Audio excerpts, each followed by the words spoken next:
Welcome to our sixth and final lesson for lead.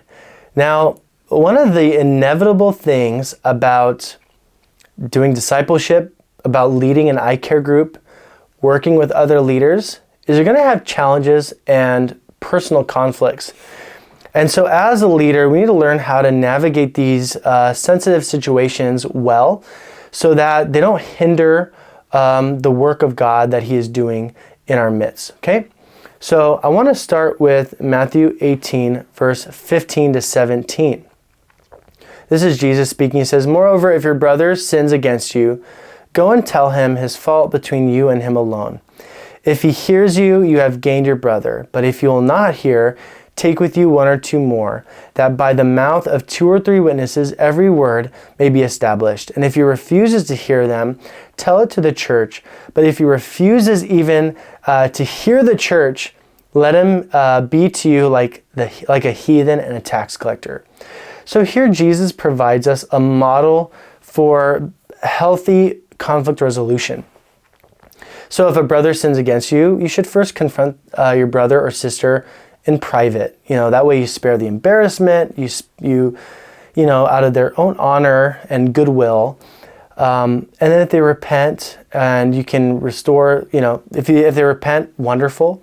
Then if not, then you bring maybe two or more witnesses, maybe a pastor, maybe another IGROW leader, and you confront the person. And if not, or if they repent, wonderful, you've won them over. And then if not, then you need to bring it to the whole congregation and basically engage in church discipline. While this entire process is perhaps beyond the scope of this class, we can kind of cover the first two levels of, kind of just how to confront someone in a respectful and healthy way. Now I want to begin with some introduction. Now, as I mentioned at the very beginning, conflict is unavoidable. And there's a few ways that this is going to show up. One, it might show up among your care group, your IGROW members. So maybe an IGROW member misunderstands something you said, and they are offended, or maybe they have a grievance about how the care group is run. Right? You have those kind of instances.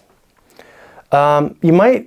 While you're working with other leaders, you might have some personality clashes, some differences in conviction about how things should be run.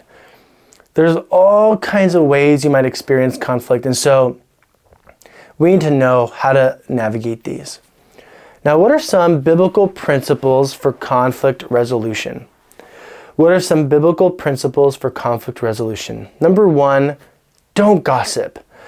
This is the worst way to handle conflict, is by gossiping about the person with whom you have the conflict. Gossip, it just adds to the conflict, and it can destroy your community. Okay, so don't gossip. Right, and we read this passage earlier. I'll just read it again. We kind of see this notion in the idea of approaching the person directly as opposed to talking about them. If your brother sins against you, go and tell him his fault between you and him alone. If he hears you, you have gained your brother. But if he will not hear, take with you one or two more, that by the mouth of two or three witnesses every word may be established. So, what we see in approaching the person privately and then bringing two or three witnesses is we're being careful to not slander the individual, to not taint their reputation, because the goal is reconciliation, right? So rather than kind of complaining about to your friends, take the biblical route, confront the person directly, have courage, honor that person, right? And the other part is, be honest about what's upsetting you or what the conflict is, how you're feeling. It's okay to be honest and vulnerable, but of course you must do it in a respectful way. Use I language, like, hey, when you said this, I felt offended, not you language, like you did this. And, you want to take responsibility for your emotions and for how you're feeling about the situation. And be vulnerable, right? So, hey, I read your text complaining about the care group, and I was a little taken aback. I wasn't expecting. I didn't think that the way I communicated things was offensive. But thank you for sharing it. You want to be honest, vulnerable, but also humble and respectful. Number 2, don't hold a grudge. Once the conflict has been resolved, you want to let it go and move on. Don't hold it against a person. We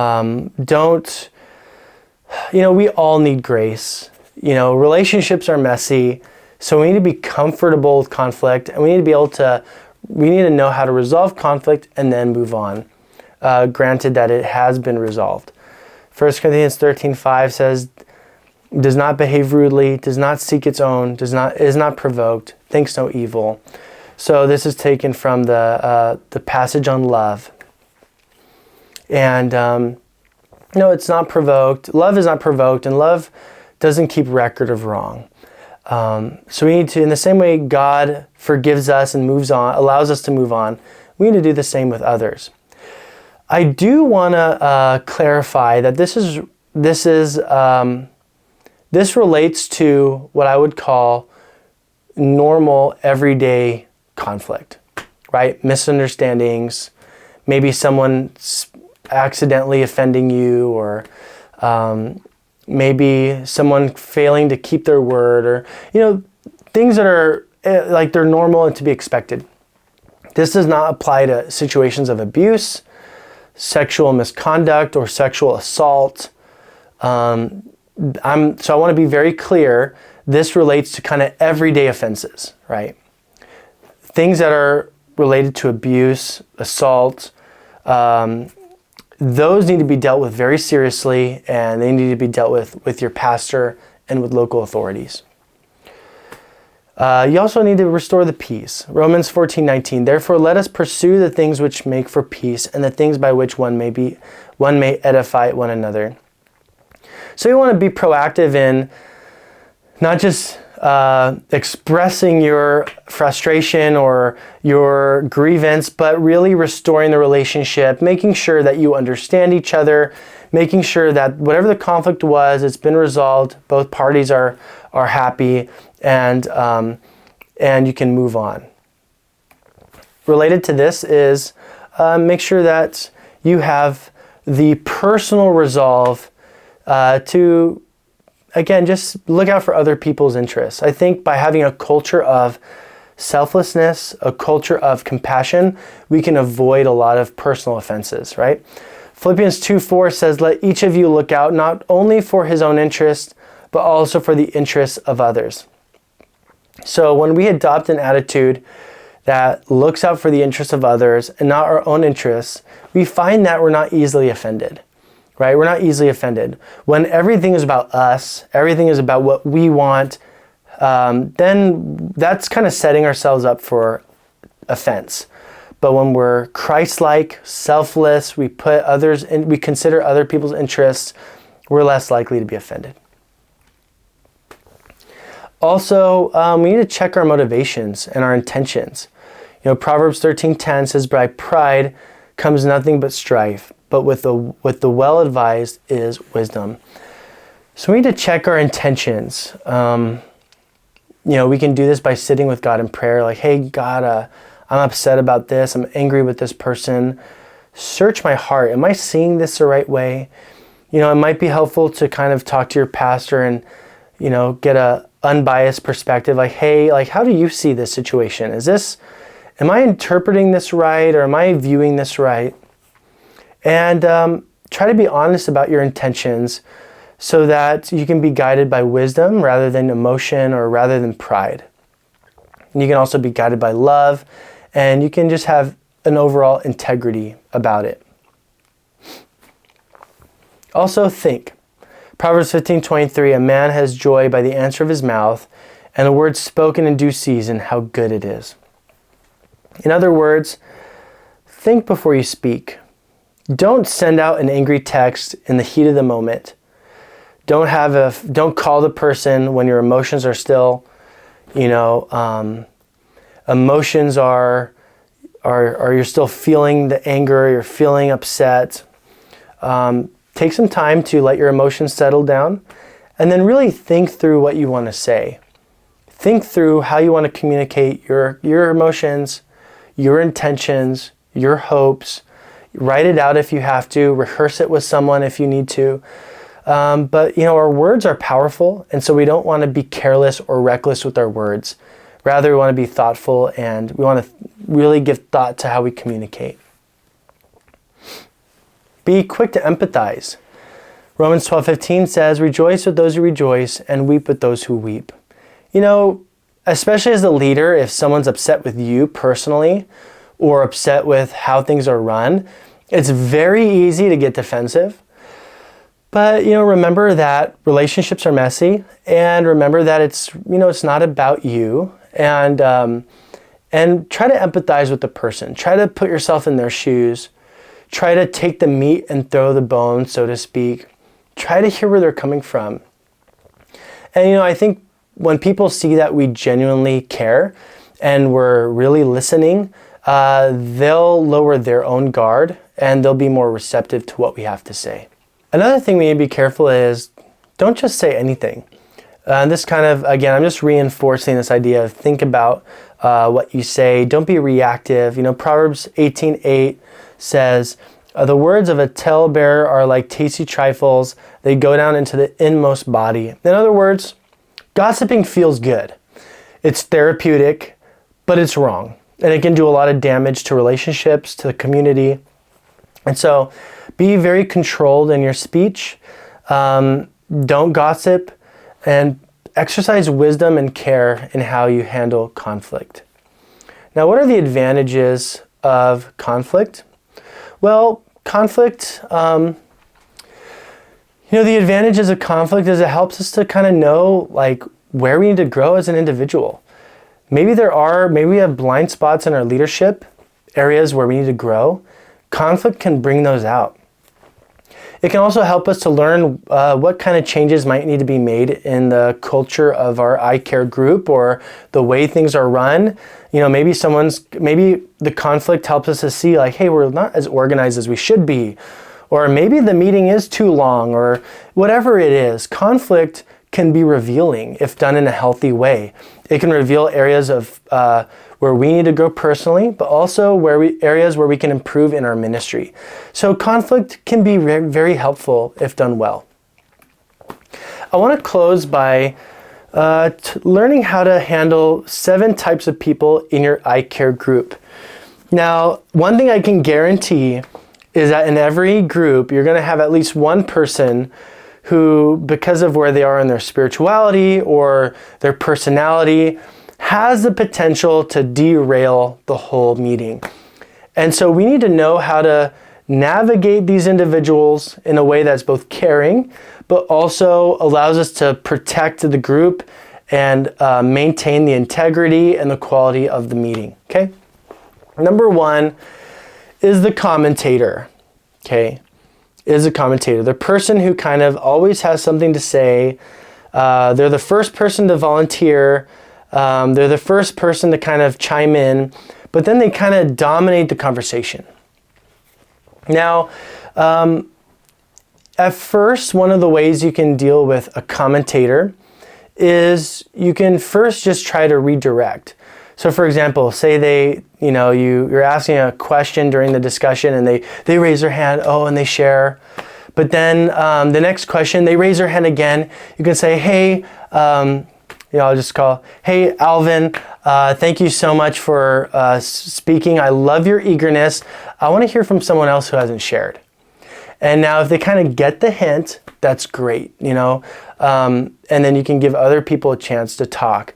And so notice what I did there is I appreciated their eagerness, but then I also kind of redirected and helped them to understand that, other people need to talk as well. Now, if they persist, you may have to do something uncomfortable. You may have to pull that person aside and say, maybe after the discussion, say, hey, I really love your enthusiasm. I love how you're sharing, but we really do need to make time for other people to talk as well. So is that okay with you? And hopefully they'll be understanding.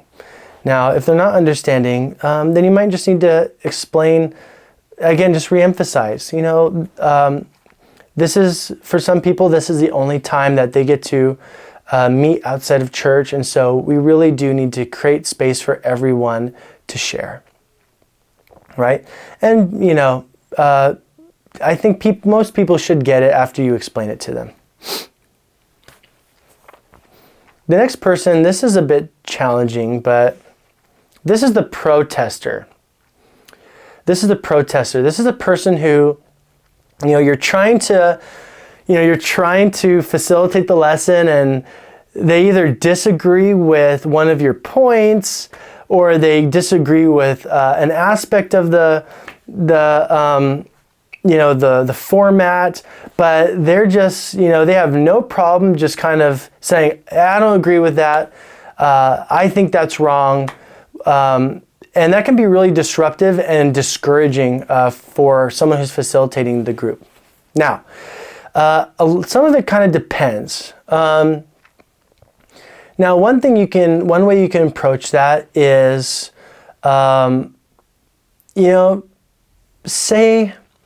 say it's about one of the points you're trying to make. I like to kind of, again, take the sandwiching approach, where you kind of acknowledge something good, you add the correction, and then you end with another acknowledgement. Say, hey, you know what, that's a great point, but here's, why I respectfully disagree, or here's kind of my perspective on it, but thank you so much for sharing your perspective. And hopefully they'll be satisfied with the fact you heard them out, and even though maybe you don't agree, but you're respectful, you acknowledge them,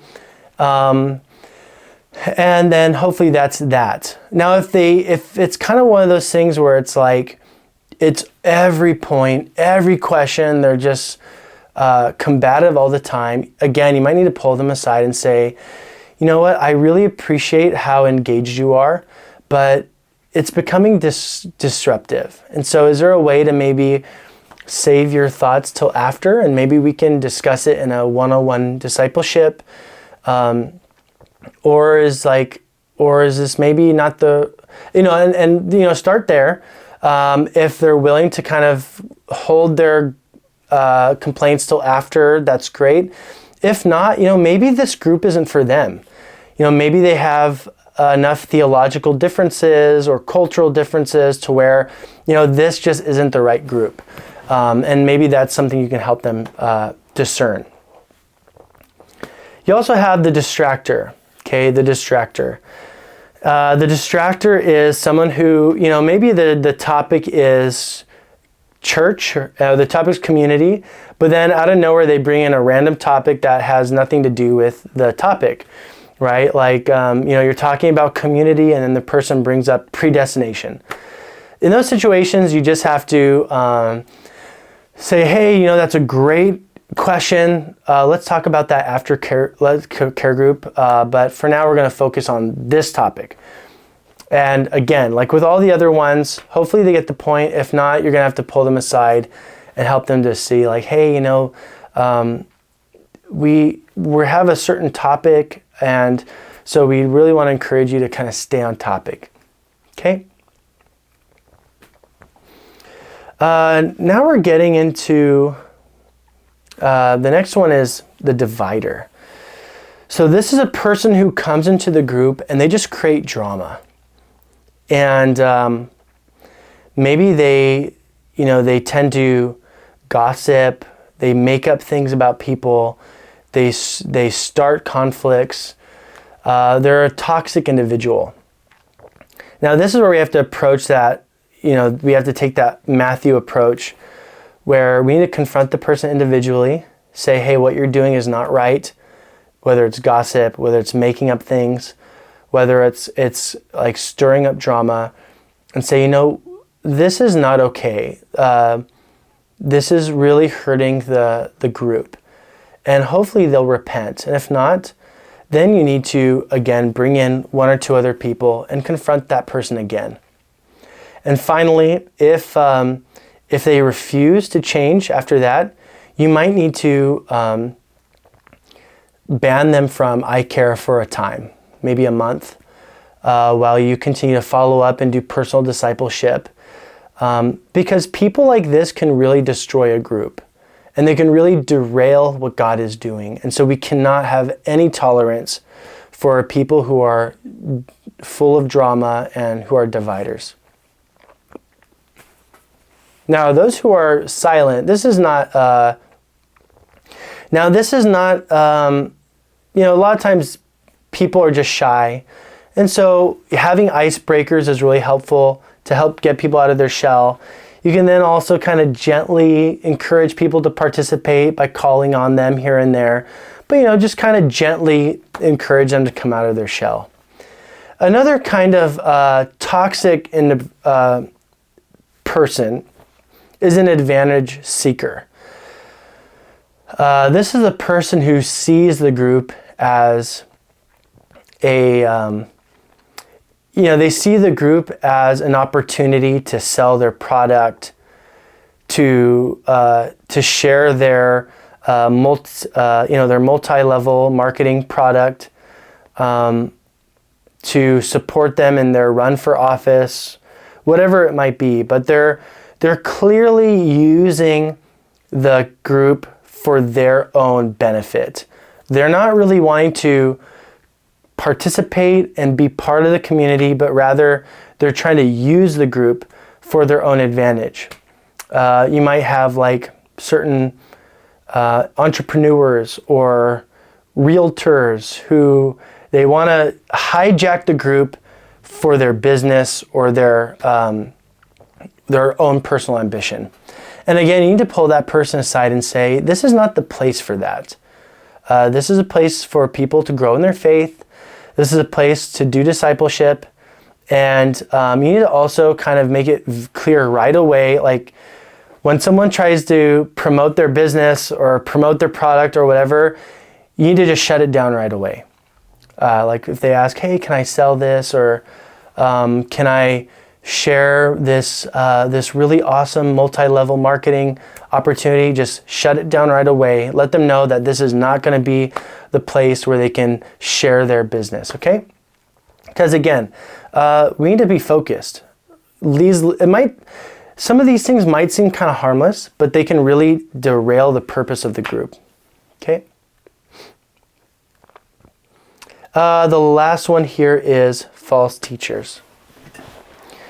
2 Peter 2, 1-3, but there were also false prophets among the people, even as there will be false teachers among you, who will secretly bring in destructive heresies, even denying the Lord who bought them, and bring on themselves swift destruction.